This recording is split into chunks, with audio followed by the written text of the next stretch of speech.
Hello दोस्तों, कैसे हैं आप लोग। मैं आज फिर से लेकर आई हूँ आपके लिए एक डरावनी और सच्ची कहानी। तो कहानी में बने रहिए मेरे साथ, अपने अपने हेडफोन्स लगा लीजिए। चलिए कहानी शुरू करते हैं। राजस्थान के थार के रेगिस्तान में एक गांव है जिसका नाम है कुलधरा।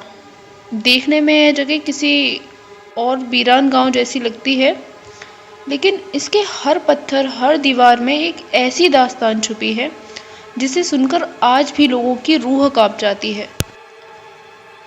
कहते हैं ये गांव रातों रात खाली हो गया था, बिना किसी युद्ध, बिना किसी महामारी के।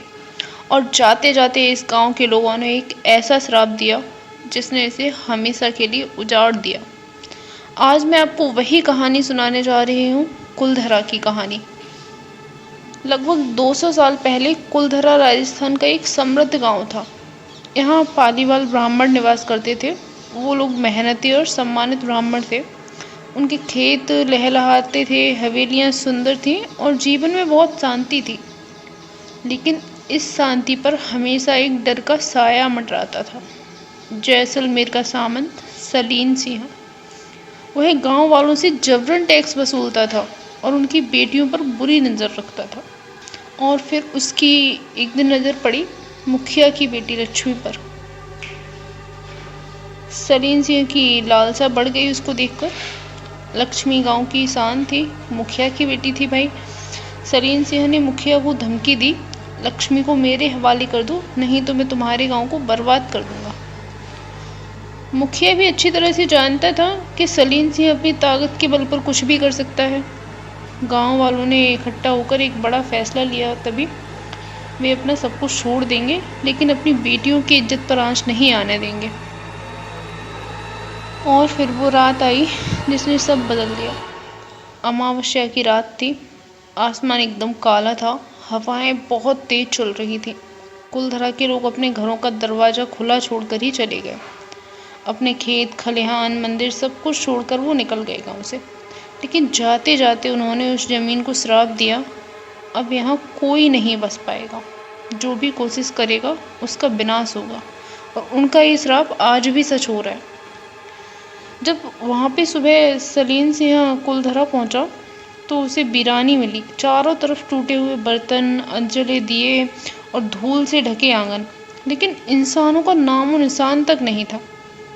सलीम सिंह ने बाद में कई बार इस गांव में लोगों को बसाने की कोशिश की, लेकिन जो भी यहाँ रहने आया या तो रातों रात भाग गया या फिर रहस्यमय मौत का शिकार हो गया। लोग कहते हैं रात में कुलधरा की हवेलियों से आवाज़ें आती हैं। टूटी खिड़कियों से कभी बच्चों के रोने की आवाज़ आती है, कभी पायलों की झनक सुनाई देती है।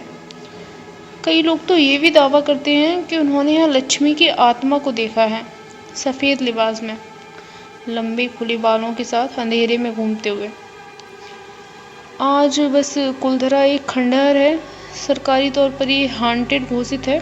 सूरज ढलने से पहले यहाँ से हर किसी को बाहर निकाल दिया जाता है, क्योंकि कहा जाता है रात में इस गांव की टूटी हवेलियों में आत्माएं भटकती हैं।